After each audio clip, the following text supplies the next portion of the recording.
Yes, I think you hopefully you can hear me. So we've released the guidance for how to apply for accreditations and registrations this year in August. I said that the wrong way round, but we released the guidance in August for applications this year. So if you can go to the next slide, please. Yeah, so there are three guidance pages for repros and exporters for PPR at the minute, and we'll go through those.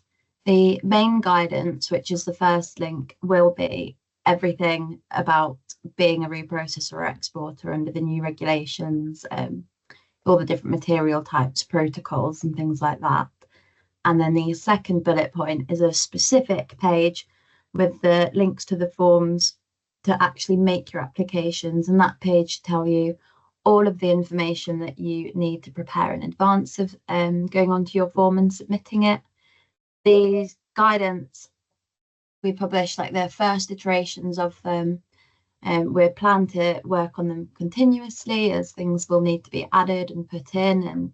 And if people do have any feedback about things that could go into the guidance, then please email your regulators, because we definitely want to take that into account. And we've got a list of updates that we're going to make anyway, but please do keep the feedback coming.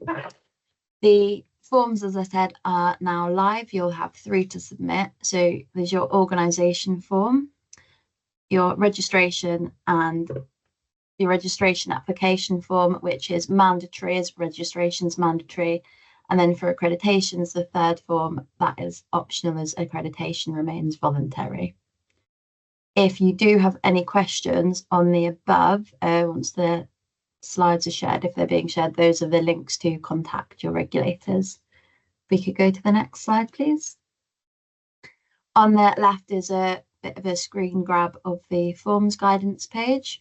So it's just the step-by-step exactly what you need to do to have your application submitted and deemed as a complete application.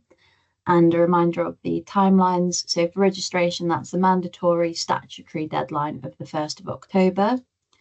Accreditation, again, doesn't have a statutory deadline, but as in previous years, we do advise submitting it and paying for it by the same date, so that those 12 weeks that the regulators have to determine it falls on the right side of the new year. So if you want to issue PRNs or PERNs from the 1st of January, those are the dates that you should be getting your applications in by. We go to the next page, please. So on the forms, once you fill out your information, there'll be some documents that you need to upload, and the link at the top there will link you directly to those pages. So you've got your sampling inspection plans, and if you're an exporter, you need to upload a log of with details of the overseas sites that you want to use. For registration, use the Part 1 sampling inspection plan. They're split into 2 because the registration one is very specific to registrations and what you'll need to do to comply with the conditions of registration. And accreditation, the sampling inspection plan Part 2 is, again, all to do with accreditations and what you'll need to do to comply, and about the records and that kind of thing that you'll keep. So you need to submit them for each material. So if I was a plastic and aluminium exporter, I would be submitting 2 registration forms and 2 accreditation forms. If you're a reprocessor, you need to do that per site as well. So if you've got several different sites. For exporters, you need to fill in the overseas reprocessor log and provide it at registration and accreditation, but it's the same thing, so you don't have to do 2 separate logs. And you'll mark on it whether you want to include those sites in your application for accreditation. And then if you refer to the forms guidance page, it tells you how to submit your broadly equivalent evidence to your regulators. These are new sampling inspection plans, they're new applications, they're new regulations. So we appreciate there'll be lots of questions, which we welcome. But if you just try and answer questions to the best of your ability, if we have further questions, once we receive those, we'll get in touch to ask. And a lot of you will be familiar with the querying process that we go through. You go to the next slide, please. So some top tips for completing the application forms: to read all of the guidance first and prepare all of your information before starting the form. It's bullet pointed under each form exactly what you'll need before you click on them. Once you have started a form though, you must do this in one sitting, as at the moment there's no save and return function, but we are working on that. That is outside of our control, but we'll do our best to update you all once that comes into place. That doesn't mean you have to do your org form and all of your registration forms and all of your accreditation forms in one go. It's just that particular form that you're on. Everyone does need to complete an organisation form. You only need to do this once. That's for those of you who might already have an account on RPD. They're not the same thing. So you'll still need to do an org form for your reprocessor or exporter applications. It'll generate an org ID number automatically, which will be emailed to you. As I've said previously, an individual application form needs to be completed for each material at each site. That's for both applications. Before you submit and press the submit button, you will see a check your answers page. We suggest that you keep a record of your responses here to refer back to. In terms of payments, their charges are all outlined in the guidance. So if you keep track of what you need to pay for each application and ensure that you make the correct payment to us before, then we'll be able to identify your payment and mark your application as successfully submitted and paid for. So that will start the 12 weeks. For example, if I'm an exporter with one material and I'm registering, that would be the 2921. But for accreditation, I add up the application charge depending on my tonnage band, the amount of overseas sites, and then that's the payment that I'm going to make to the regulator. And all of the regulator payment details are in the guidance. We could go to the next page, please. There is more information coming soon and will continue to as we work through PPR.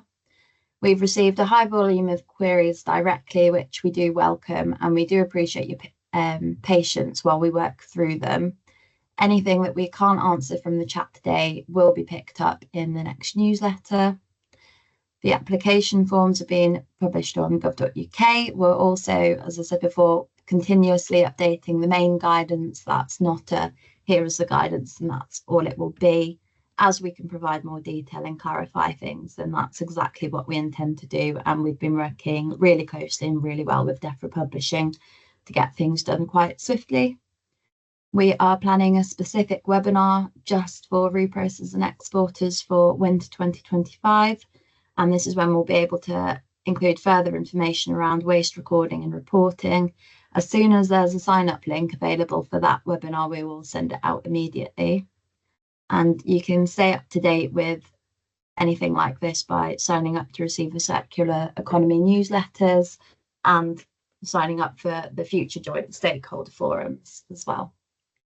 Hello, yes, thank you very much. That's really helpful. Yes, I'm Virginia. I work on PEPR at the Environment Agency alongside Lucy. I predominantly work on the producer and compliance scheme side of things.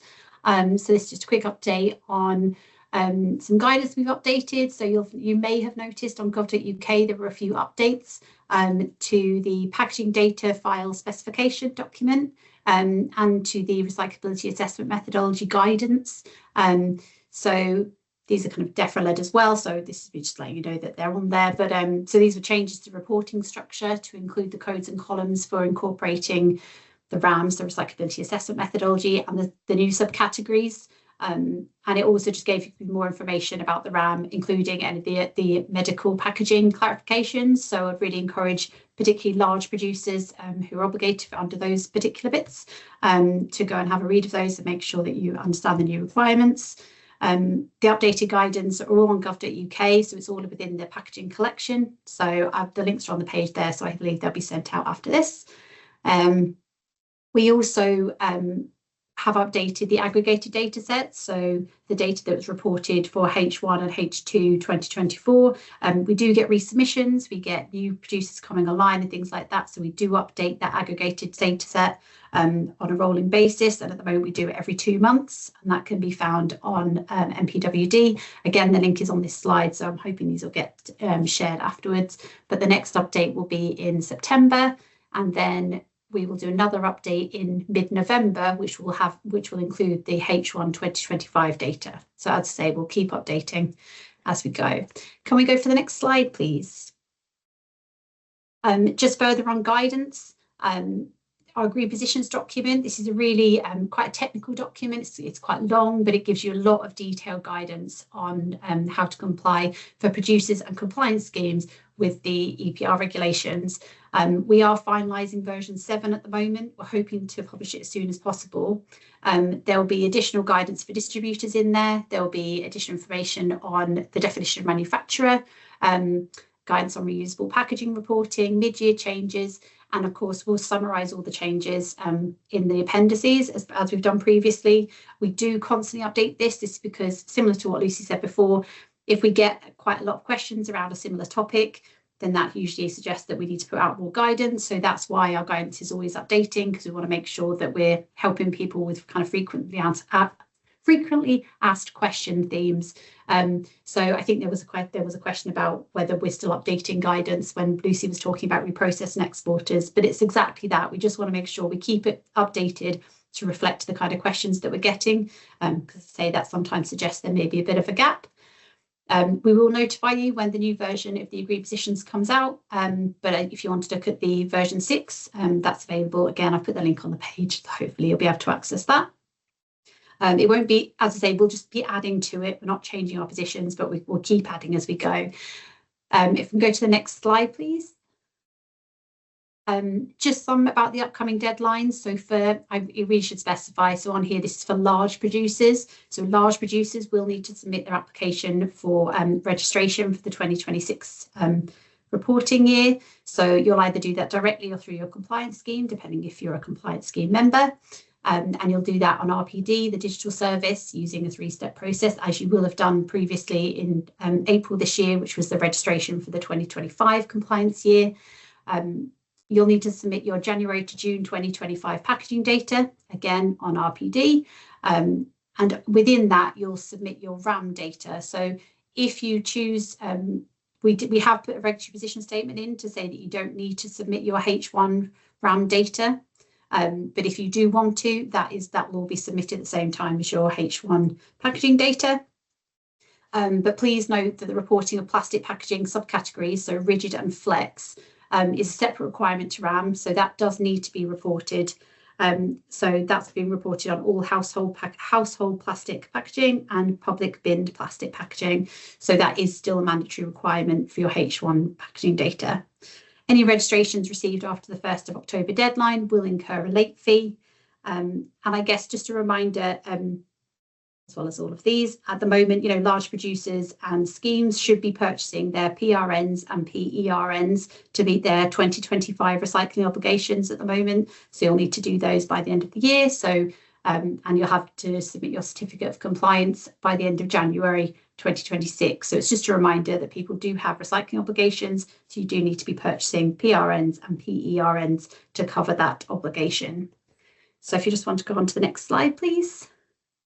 This is just a reminder, we have said this before, we are really, we're working very hard, and we have specific teams working on bringing free riders into compliance. These are people who are currently not compliant with the reporting regulations, with the regulations themselves. We have brought over 2,000 suspected free riders into compliance since starting all that work up with free riders. We do have that specialised team. And we are taking that compliance first approach. So we're really trying to encourage, bring people into compliance. But we do have lots of enforcement tools available to us if we're unsuccessful in bringing those people into compliance. We've established a civil sanctions team dedicated to handling cases of non-compliance. And we will always take enforcement in line with our enforcement and sanctions policy, which is due to be updated very soon.